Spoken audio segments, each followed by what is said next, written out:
All right, so we're going to get started. Hey everyone, welcome to the Self-Care Rockstar Show, where each week I invite experts from around the world to share stories and information that'll catapult you into your self-care journey. My goal is to encourage each of you to become self-care rock stars and not only fill your own cup, but cause it to overflow.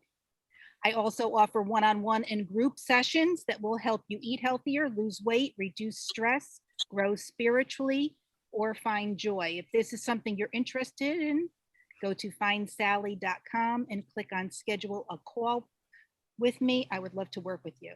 Today, I am really excited to welcome Renee Martinez to the Rockstar stage.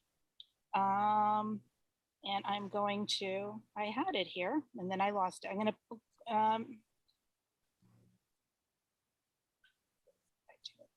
to, Renee is a certified life coach, and she empowers women over 40 that feel like their life is on autopilot to find their purpose and passion again. And today, Renee is going to talk to us about thriving after trauma.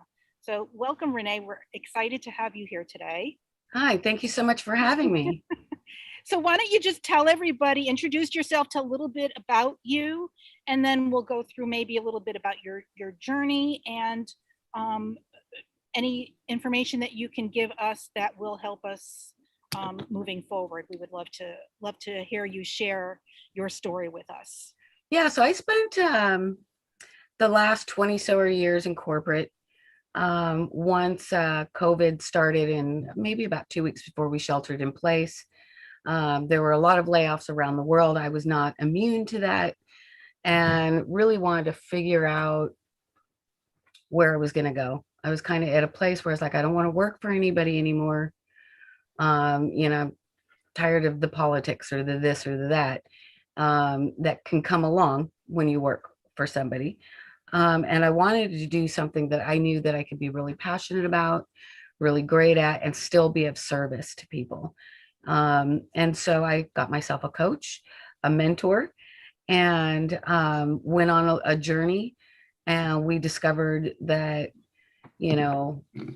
probably, in my wheelhouse, because I love to serve at such a high level, that life strategy coaching would be good for me. So I trained under Tony Robbins, Mark and Magli Pesha, and Chloe Mandanis under their RMT Core 100. And it was like getting a personal coach on top of that.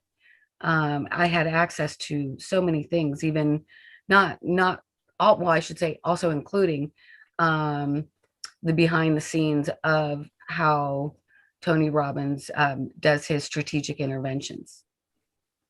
So it was really great. I wanted to get some credibility and some more tools under my belt because nobody really knew me in this capacity. And I wanted to, again, make sure that I had some credibility and at least a certification to go with this. So that's how I kind of landed here. That's great. So what are your goals going forward? What are you thinking about? What is it you want to do? So that's a great question. My goals are, to serve at least 1 million women, to help them go further faster. There's a lot of women out there with everything that we do. They still don't ask for help, or maybe they don't recognize something that's happening. I want to give them a really supported and fun experience with me, while helping them align with where they want to go next in their journey. So that could be something as simple as, a mom going back to work, or, a really powerful corporate woman that's just kind of looking for the next chapter, or maybe needs a little bit something different in her life that is going to bring her more joy. And in terms of, I knew I wanted to scale, and I wanted to be able to reach more women faster. And so I decided to do this workshop called Thriving After Trauma. It's really in my genius zone. I grew up with a lot of childhood trauma that was really so many events that just left that byproduct of trauma there. And I never really talked about it. And I think the reason for that is the guilt and the shame and the stigma that there is. And because what I went through was so heavy, um, that I just, don't want that, oh, you poor thing look, or you're damaged or things like that. I'm really lucky that I am in the position that I'm in now. So many women that have gone through what I've gone through are not whole survivors. And I was just really lucky to find my own way to get there. So, um, this workshop is called Thriving After Trauma, and it's a 4-hour workshop for women to achieve more self-love, overcoming guilt and shame, and crushing suffering kind of once and for all, and just getting back into the world with a confidence that they haven't experienced before. So how do you survive after trauma? It's a long road. It's a great question, and it's a long road. It's interesting what I found with my journey in particular is you do these things. So, one of the things that I did was go to therapy, and I had a really great therapist. She was a marriage and family therapist. I knew I didn't need medication or anything like that. But I still knew that there was something there. And I kind of discovered that when I would set boundaries in the workplace and say, no, that's not acceptable. I don't want that. And it wasn't being respected or heard. And then I would say something again, and they still wouldn't respect it. So I would become really firm. And as you know, if you're a woman in the workplace and you get firm, you're considered a B. You're emotional, you're this, you're that. And I thought, okay, something's wrong here where I'm not able to clearly set the boundaries. So with therapy, I was actually able to see kind of what was going on and how that correlated. I was really surprised. But I always knew that I wanted more in personal development. So Gary Smalley, Barbara DeAngelis, Tony Robbins, these were some of the people that I looked to, and kind of probably dating myself here. But that's okay. I don't mind. They were kind of the first people that I looked towards in my personal development. And then, like I said, if you just fast forward to last year, well, actually, let me backtrack a little bit. So in between all this personal development and the growth, I had found myself in a couple of relationships that really weren't healthy. So unhealthy that it really was life-changing for me. And I thought, I can't live like this. I don't, I don't want to be that person. I found myself in a rut with somebody that was a narcissist. He was gaslighted me at every opportunity. And I just didn't realize it until well after. And again, it's that personal development, that growing. You pick things up along the way and you're like, oh, and I knew that energetically I wanted to attract something different in my life, different kinds of people, stronger people, people that had been there ahead of me. But it's really hard to find out there, honestly, whole survivors. For me, I didn't want to just survive. So surviving to me is like being, you're in a room, and there's all these windows around, but it's kind of dingy and yellow. You're kind of finding your way through. You're maybe a little tough on the inside, and you're like, I've got this. I've been through it. Don't worry about me. And, all the kind of toughness that goes along with that survival. And it's totally natural. I didn't want to be that. And I could see myself not being in that area. For me, I realized I was thriving, and that's kind of the thing that I describe as you're still in that same room, but imagine it, that morning light that comes in. It's crisp, it's soft, it's gentle, you can see clearly everything around you. And there's an inner peace. And again, that softness inside where you're not afraid, um, or you're not, in that stage where you're just rough and tough. You learn how to communicate, you're at that stage where you're communicating better, and really kind of understanding how to work around what you've been through. That's a kind of a long explanation. I apologize. No, no, no worries.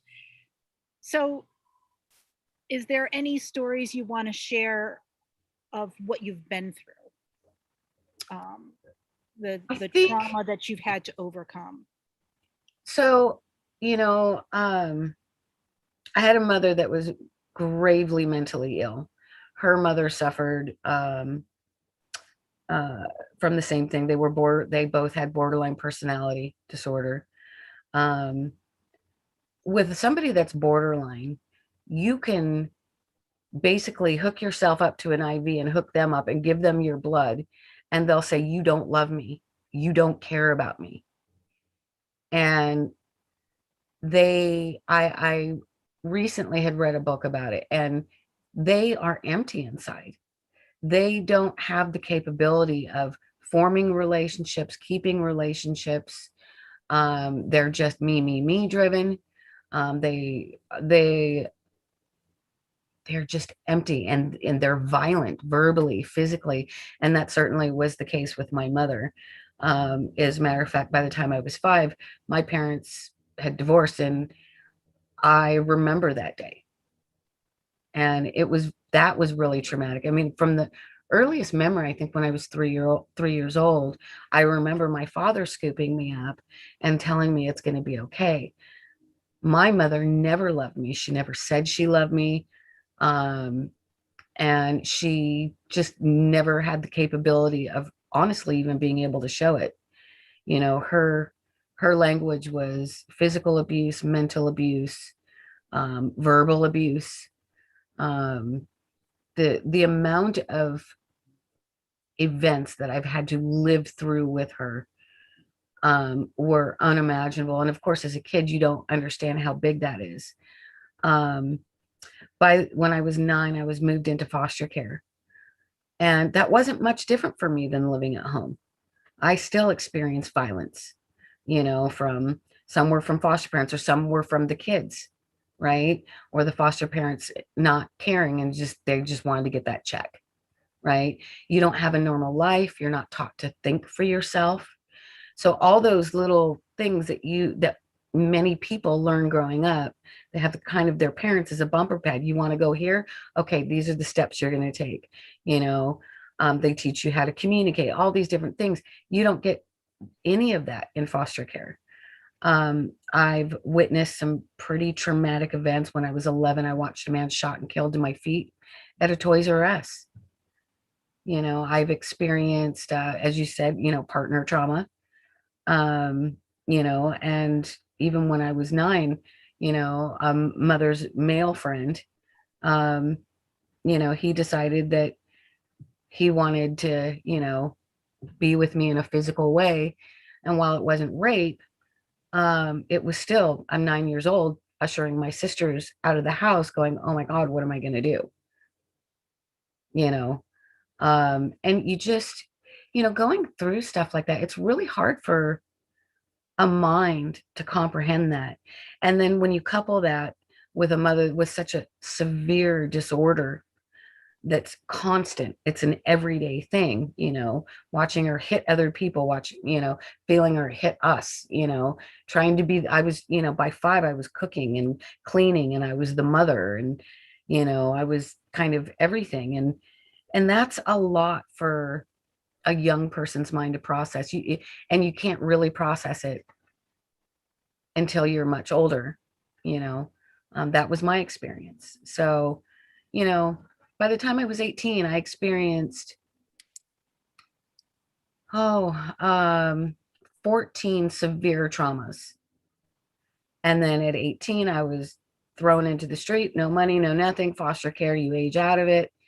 And there I was, what do I do? Where do I go? And I had to find my own way. And I was lucky to have a couple of really special people along the way take me under their wing, and slowly but surely as an adult, even though it was really hard because I had to grow up and didn't know, properly how to act, and how to build relationships and how to communicate effectively.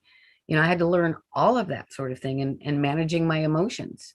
I'd only had, foster care and my mother and her mother, which were not great role models. So a lot of the stuff, behaviors I had, I mimicked because that's what I knew.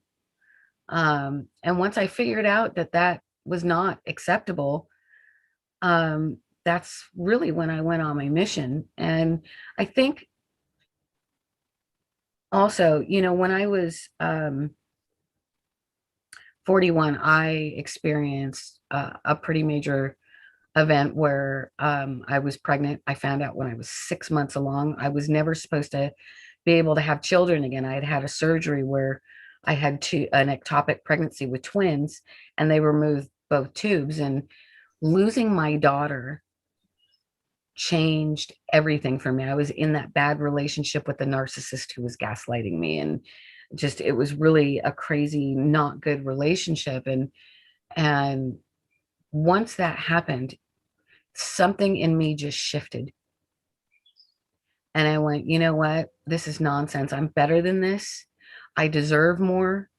And I need to figure out how to get it for me because nobody else is going to make that possible. There's so much that I want out of life, and my heart is so open. And I love helping people and serving people and being soft and I'm really a lot more sensitive because of the trauma that I went through. Can you imagine people telling you, "Oh, sweetie, you're too sensitive," like it's a bad thing. And there just came a time, even up till 3 years ago, I just said, you know what? It's my superpower. And if it's something that's not for you, that's fine. Right. It's not for this is who I am, you know? And also too, when you go through traumas, you really learn how to hone in on a really good intuition. And I would say in my case, that was really, really far more developed, stronger, more strongly developed in the last 8 years. And you get on with it, you move on, you just find it somewhere within you. And this workshop, this is not about sitting in your trauma, right?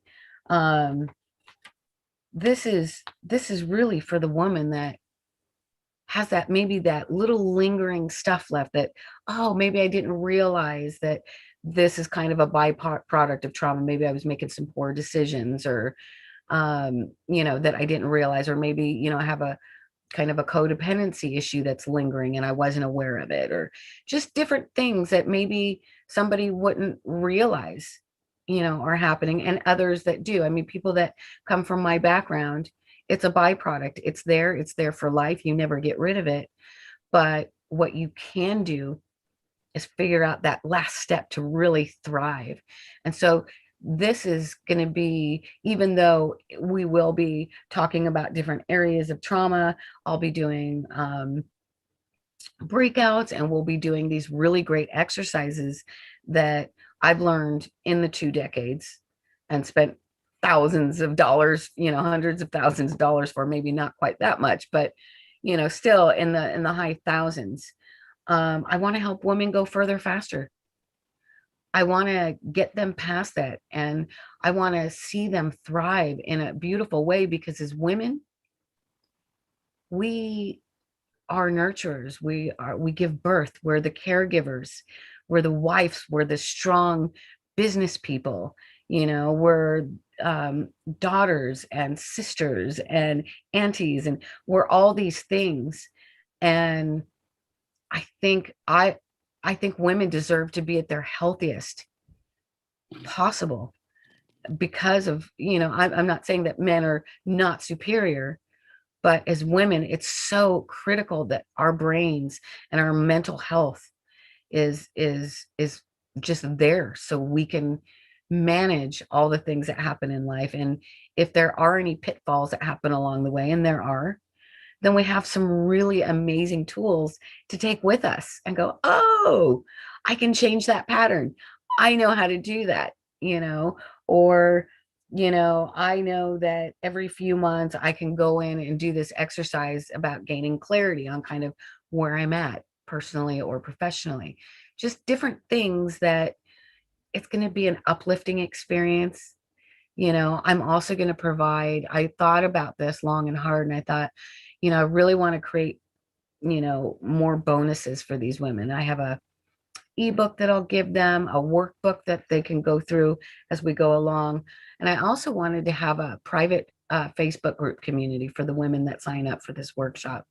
So we could go in and support each other on this, movement to thriving in a completely new way than we have ever had. Or for the woman that wants to just brush up on her thriving and maybe would like some more tools, and I'll pop in once a week and answer questions. And, it'll just be hopefully, a really uplifting and happy place for us to be at with each other. That's great. That's awesome that you're creating that. I think it's just so needed today. What would you say to someone who's been through a traumatic event and they're really having trouble just getting through the day-to-day stuff? That's actually a really great question. Um, just remember you've gone through this, and you've come out of the other side, and it's really hard to process the feelings and the emotions, but it can be done, and life can be so beautiful. It just takes time. Therapy, I like marriage and family therapists for those that maybe know that they don't need to be medicated.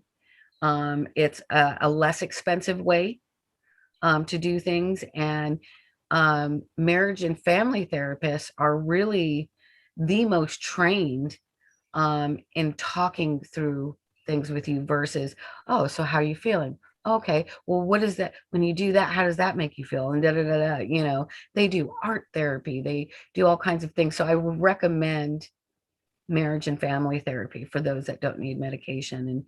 And I would also recommend, there's a lady named Carrie Gonia. She does family constellation work. And so what happens is when we've had these traumas, they kind of stack, right? And we all recognize this when, let's say, you were in a car accident, for example, right? And you're afraid to get into a car. And then, you finally get there, you get in the car, you're going and you see, another car accident, and you completely freak out, right? You just have these triggers in there. What happens with this family constellation therapy is it's literally a removal of that. It clears your energy. It takes out the stacking that happens with us. And for anything positive or negative that we go through, stacking is something that happens. So this workshop, and I just really want to stress this, I am not a physician. I am somebody that has been through some very deep trauma. I don't consider my trauma worse or less than anybody else's. When you've been through a traumatic event, or many of them, or chronic things that are ongoing, it's really a challenge to work your way out of it. Trauma is trauma. And for me, there's no comparing. I just want to point out that this workshop is really not right for this person that is in the middle of the deep trauma, because they really need to work through some things first. They need to have that big open gaping wound. They need to have a bit of a scar on it. They need to really get past some of this. And if they're not ready to do the work, this workshop is not about these, even though I have powerful tools and strategies, this is not about an overnight quick fix. Anybody that's ever come through these events that have caused trauma know that it takes time to, really get to that final stage where you can thrive. But the woman that wants to do the work and feel supported along the way, this is right for them. They're tenacious. They want to thrive in new ways. And they just simply want to get beyond surviving and not have this define them. That's what this is about. Right. Yeah. I like that. One of the things you said earlier, you said, when you were, um, when you made that decision, you said to yourself, I'm better than this. So how much does our self talk, our thinking affect our survival of trauma? Yeah. That is a really great question. Um, what we think, the things that we say to ourselves it's so critical, because those things that we say to themselves carry emotions behind it. And we all make decisions for one or two reasons: to get out of pain or into pleasure, right? More pleasure or far less pain. And self-talk is critical in and being able to just move forward in life. You'd be surprised that, we all have insecurities about ourselves. There may be times that, there's times that I've looked in the mirror and thought, oh gosh, I haven't seen this roadmap on my face we call wrinkles in quite the way that I've seen it before. I mean, I'm 51 now, right? You're used to seeing yourself a certain way. And even in those moments, I'm really hyper aware of, like, okay, your body's doing what it needs to do. You are so lucky to be alive and have this experience, even though it may not look on your face or your neck the way you thought it should look, or if there's a few extra pounds from menopause, right? These things, having that, being positive is really important, but catching yourself in the moments where you're not. I go in and I'll say to myself, okay, I honor that thought for being there, thank you, but we need to send you away. We need to actually turn this kind of upside down, create a new meaning for this, and keep it moving, right? So it's not about living in some fantasy land of you don't have these thoughts. We're going to have them. It doesn't matter who you are, trauma or none. Aging, one could say that aging is traumatic Yeah. with all the newness and all the things that our bodies go through. Menopause, hello, you know, things change drastically. Sometimes you look in the mirror and you go, okay, there's some youth left. Where did the other part of it go? And you just work through it and make sure that you honor yourself at any stage that you're at, and just really make sure that you understand that those words create beliefs, and those beliefs create meanings, and those meanings create emotions, and emotions drive us. So being really mindful of that is a strategy that I love to share with other people. And it's a really powerful tool to see in action, because you just have these aha moments that just keep popping up all over the place. Yeah, I love that. So you talked a little bit about your intuition and developing your intuition. Um, what are some things that you did to develop that, or does that just something that comes naturally for you? In my case, that's something that came when I was younger.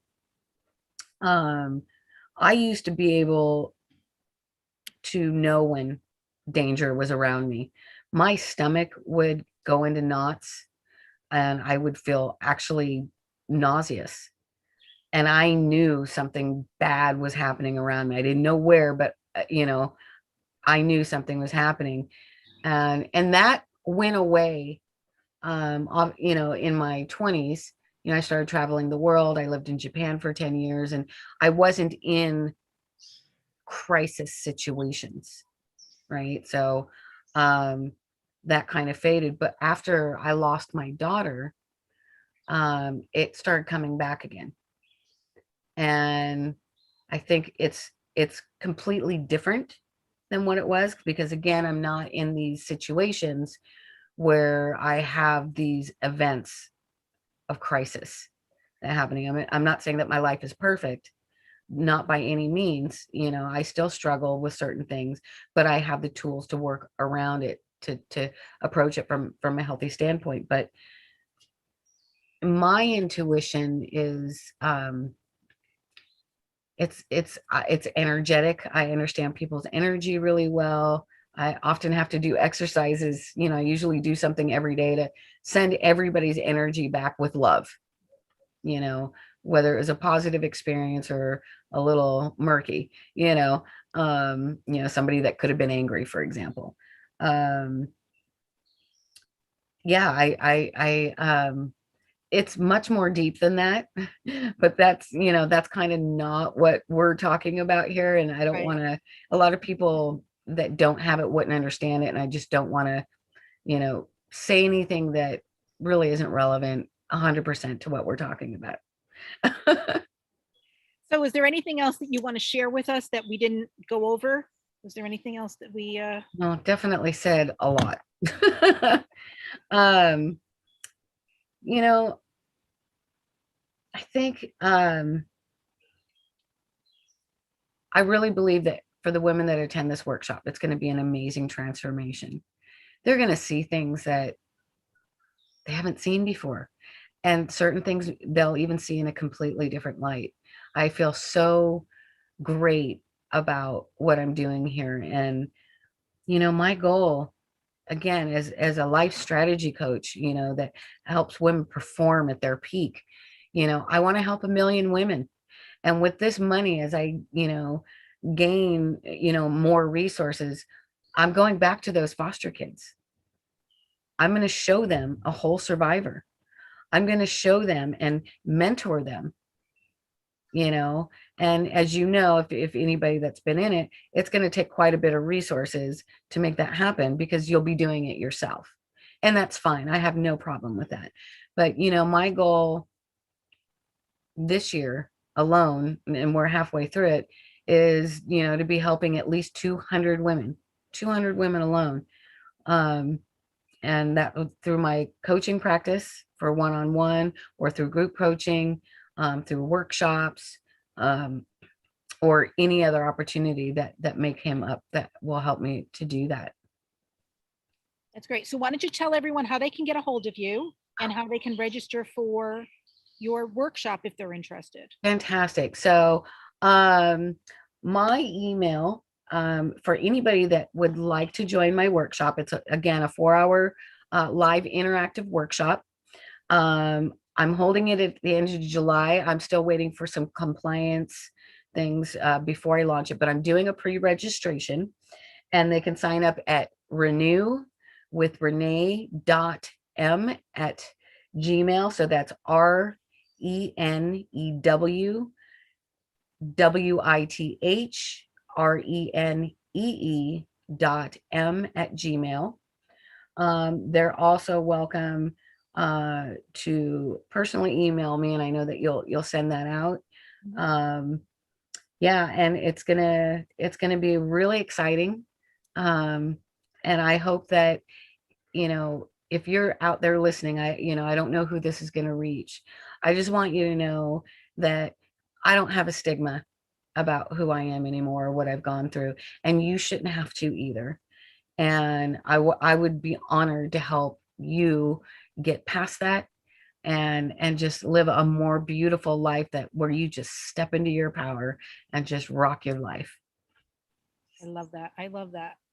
So, you know what? I'm going to open it up. If anyone here that's live wants to unmic and comment on anything Renee said, or ask her a question, feel free to open your mic and ask away.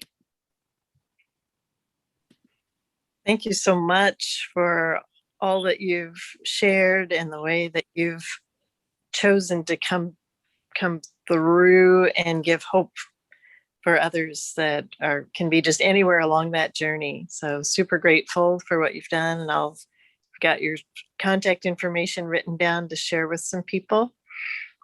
And Thank you, Vienna. Yeah, thank you so much for being here and giving me the opportunity to share this with you. Thank you.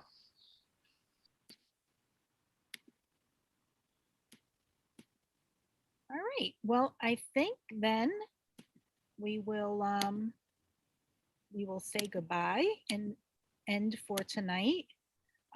If anyone else has anything they want to say or comment on. It happens often. I can leave a room speechless.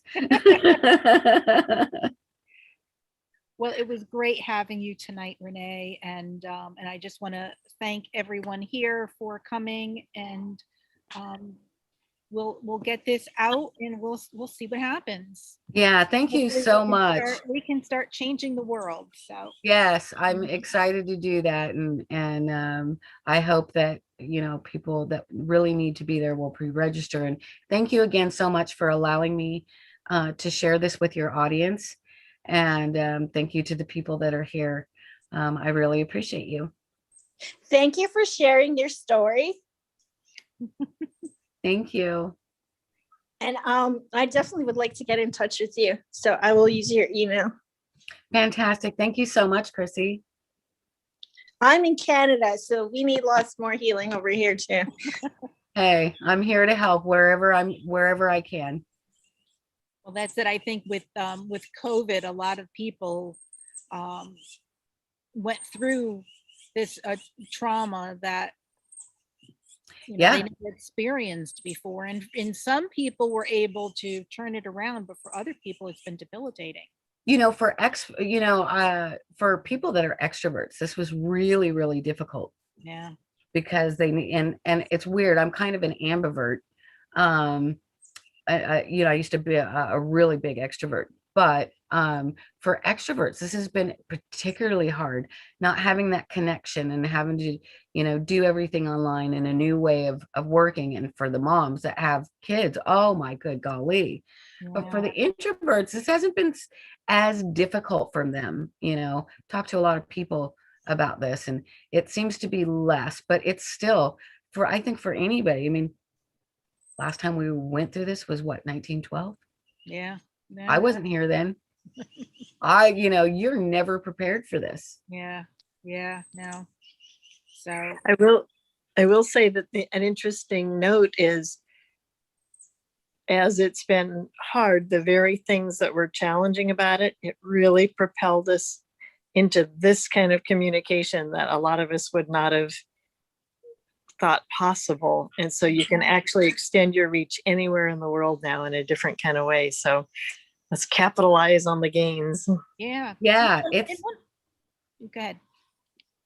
I was going to say, and one of the things I like about Zoom is, when you would go to a live, let's say you went to a live event, you would only see the back of people's heads if you went and you sat in the audience. When you're on a Zoom meeting, you're looking at people's faces, and you're able to communicate with people and get closer to people than you would have if you had been, sitting, just maybe you might just talk to the people who are next to you. And sometimes you wouldn't even talk to them. When I would do Tony Robbins, I did a couple of his things, and where they take you and they throw you in breakout rooms, and they ask, okay, go around, and everybody's got 4 minutes for a question. I mean, was that UPW? Was it him? Was that it? Did they do that? I don't know. I've done so many. Yeah. I did one with Grant Cardone. Oh, yeah. He did the breakout rooms. And okay. It brought everything online, right? Yeah. I remember so Dean Graziosi and Tony Robbins are really good friends. And anybody that knows who Tony Robbins is, he actually is a huge extrovert with a ton of energy, like superhuman, right? And Dean was telling me, you need to move everything online. Tony was like, no way, that'll never work. I won't be able to see them. The energy won't be the same, blah, blah, blah, blah, blah. But last June, excuse me, he did what was called a 7-day comeback challenge. Wildly successful. He built a $4 million Zoom studio, $4 million in Florida. I mean, it's 360. It's amazing. And I was part of his second UPW a couple months back. It was the largest attendance he's ever had in his 40 plus years. It was 30,000 people signed up, but because it was in everybody's homes, there were kids and other family members and friends that would come over the house. There were over 100,000 people. Yeah. That is the power of online. And for coaching, this has been amazing. It was a great time for me to start coaching, because now people don't, they could see, like, I could do my coaching online if I'm not in the States. Like, I have clients, I have one in Spain, I have one in the UK. I have one here, but she's, quite a few hours away. So we can, I have one in North Carolina. We can do this from anywhere. Right. Right. And you still get that feedback, and it's not the same as being in person, but it's pretty darn close. Yeah. Yeah. Yeah. I mean, I've enjoyed it being an extrovert. I mean, I love being with people. I want to be in with the crowd. Yeah. But I love doing the Zooms too. I mean, I've found I love doing this. I love talking to people and inviting them in and partying online and then going and partying in person. Yeah. So and the world, everybody's so differently opened up. Like here where I live in Northern California, I'm near Stanford University. They've just opened everything up where you don't really have to wear masks. But yesterday when I went to get a mani-pedi, the owner's like, yeah, where's your mask? And at first I was like dumbfounded, like, well, what do you mean? We don't have to wear them anymore. But then I was like, ooh, he's probably uncomfortable. And then later he did express that, maybe people that didn't get their vaccination, they're not going to really say anything because they don't want to be pressured into it. And so, with the new strain Delta, they're still on pins and needles. Like I was telling you before, Australia, Sydney and Melbourne, they are back. They just went back on Friday on a 2-week lockdown because of the variant of Delta. Chrissy, are you you're open, right? Nope. No, you're back on. No, we are still like in lockdown. They're starting to open some restrictions after July 1st. It's just the province that I live in. It's not all of Canada. All the provinces have different rules. Yeah, I mean, how does that affect you, Chrissy? I don't know. I have 2 autistic kids, so all this self-help has been amazing that I would not have been able to get without COVID, because everything would have been in person and I would have had to try to find care. So that part's been like really good. But 15 months is like starting to feel like forever. Yeah, I can only imagine. Yeah. We just started. It didn't feel, I'll be honest with you, like, it's really weird. I went to celebrate my birthday at a hotel. My best friend is exactly 10 years older than me. We have to share the same birthday. And we went to a hotel room to go celebrate it, and they were empty. It was the strangest thing.